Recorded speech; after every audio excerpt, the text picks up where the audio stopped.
Hi friends, Lois in real life here. So I'm getting ready to make, oh look, there's a barge out there. That's pretty cool. Anyways, oh shiny. So I'm getting ready to make, it's a gloomy, kind of rainy June day. And I just thought, oh, let's make an apple pie. So it's a vegan apple pie, or it doesn't have to be vegan, it's just an apple pie, but not the traditional. So what I'm going to do is I'm going to start with making the filling because I'm going to cook the apples. I already peeled them, and, well, technically my husband peeled them, and then, but I chopped them. I like them chopped versus sliced. I have been a apple pie maker for years, traditional apple pie, and always peeled them and sliced them. But I really do like this little chopper. So I chopped them, and I've been doing that for a couple years now. So anyways, so what I'm going to do is I put in here 2 apples. Okay, so there's 2 apples worth of, or just 2 apples peeled that were peeled. Then I'm going to put in here a 1/4 cup of raisins. Okay, and then I'm going to put 1/2 cup of, this may be a little bit more, but 1/2 cup of dates. Okay, and then I'm going to put, one thing I'm going to stress, get good cinnamon. I didn't know there was a difference. All those years I was making those apple pies, didn't know the difference. So a couple years ago, I started getting from the local spicery, not sponsored, but from the local spicery. I know you've seen my garlic and all those things come from them, but there it's called Cinnamon Saigon Cassia, Cassia. Anyways, it is wonderful. It's a sweeter cinnamon or something. I don't even know, but and so that's going to go in here too. And then I am going to blend this. All right, so I got it all blended, and this is what it looks like. It's just kind of all blended together. You don't have to add any liquid, just because, you know, the apples liquefy and make it kind of like a paste. So what I'm going to do is I'm going to take my apples that I diced. I'm going to put them in the pot, and then I'm going to put this puree in there. And then what I'm going to do is I'm going to cook it until the apples start releasing some of their liquid, so that it you know, gets nice and good. You can do it raw. I've done it raw, all completely raw, just like this before. I just prefer it cooked. Now I think my daughter prefers it the other way, so not prefers, but just likes it just as well. So if you don't want to do that, don't cook it. It's just one less step you have to make. And so what you would do is you would just take this and you would just mix it up, and that would be your filling, and then you would be done. But I'm going to cook it. Okay, so while that's cooking, I'm going to go ahead and make the crust. The crust is made of almonds, cashews, cashews that I'm dropping everywhere, and dates. And then I usually do half walnuts, half almonds, versus just all almonds. You can do it either way. My daughter likes all almonds. I like the mix. Just kind of gives it, and walnuts are a really good nut, healthy nut. So I've already started the almonds because, oh my word, they are so loud when you grind them up, unless you were to use like a slivered almond. And then I'm going to put in my walnuts.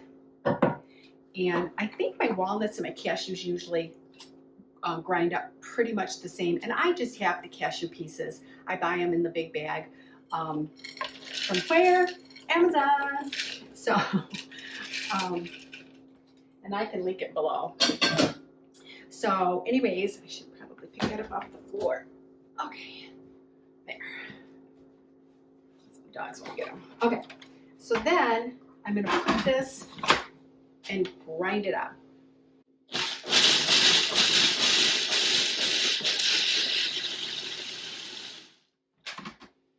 And now I'm going to put in my dates. I hope I didn't do that backwards.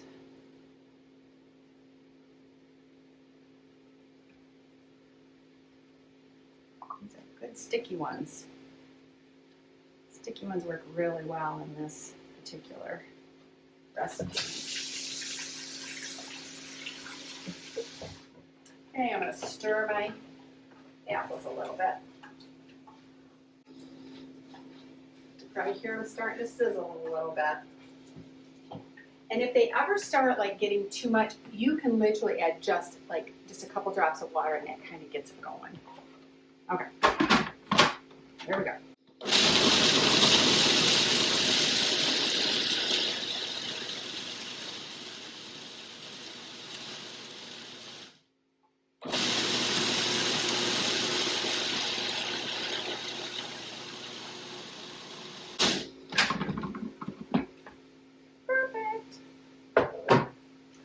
This, except for that one little almond, too much. That's what it should look like. Just real, and it's real crumbly, but yet delicious. Okay. So let me get my apples completed, and then I'll show you how to put it all together.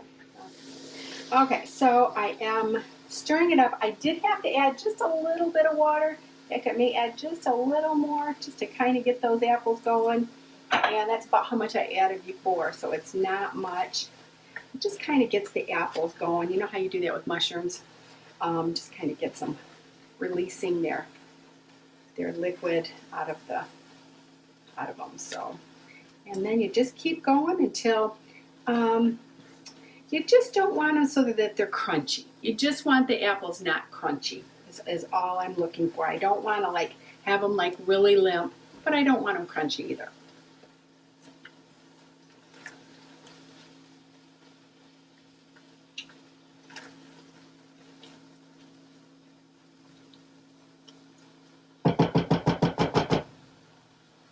And you're going to cook it at about a medium high. I started it on high. Medium high is where I ended up. You kind of take it back to. I didn't tell you that. So, yeah, I'm going to just let them cook for just a little bit, and then I'll be... All right, so let me show you. The pie filling's all done. Doesn't it look good? Looks so good. Darkens up a little bit. So good. So then I'm going to take half of the nuts crumble. That's our pie crust. And I'm going to put half of it in my very fancy pie pan. I have a pie pan, but it's out in the garage in my thing I don't use, in my container I don't use very much. So we are going to take half, and I'm going to get that all spread out, and I'm going to spread it up the sides, and I'm going to, once I get it up there, I'm going to press it all down. Oh, that's too much on that side. All right, let's kind of get that going here. I got too much over here. All right, then you're just gonna press it all down and up the sides. You could do this. I've done it with the back of a cup. I've done it with other stuff, just as long as it's flat. But today I'm gonna use my fingers.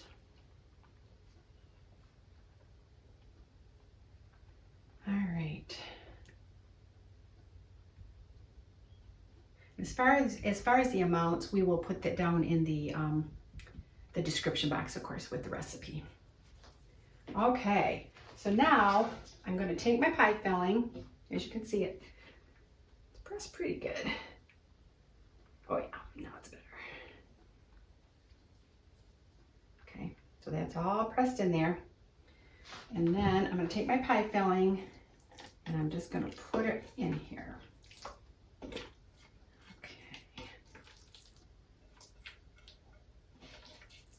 Now, they're not, like I said, you don't want them, I just want to take the crunch out of them. So they're not crunchy, but they're good and they're cooked. Because see, this isn't going to go in an oven like a regular apple pie you cook in an oven. So to me, this is what works best. Okay, get all your apples spread around the filling. And then we're going to take the rest of the crumbles and we're going to put it on top. Well, this is what it looks like before you put the crumbles on the top.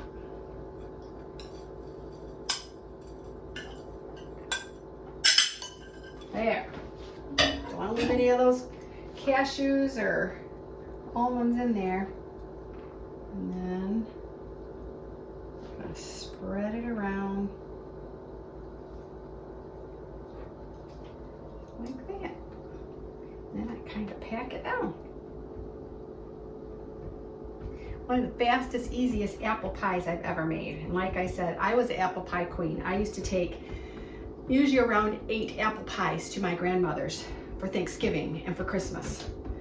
So 6 for Christmas, 8 for Thanksgiving. So I was definitely the apple pie queen for a long time.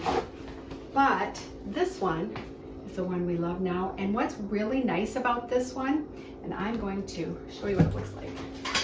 I need a bigger spoon. What's nice about this one is I throw it in my yogurt. So I put my yogurt and then I put this on top and oh, it's so good. So here, granted, it's a square piece.